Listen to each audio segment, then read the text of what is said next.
Ежегодно в нашем университете проходит студвесна, алло, мы ищем таланты и многое другое. И все это только для студентов.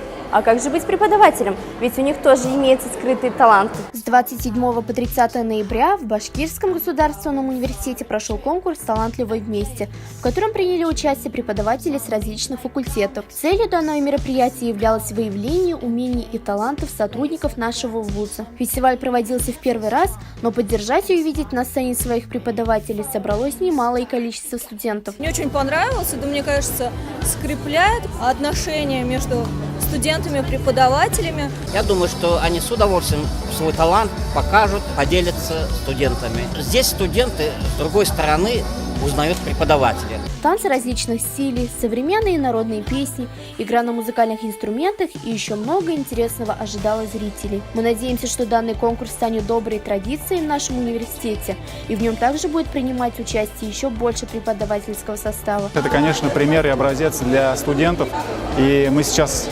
показали, что мы с ними вместе солидарны, что нам это тоже интересно, и, может быть, в студенческой весне мы тоже примем участие вместе с ними.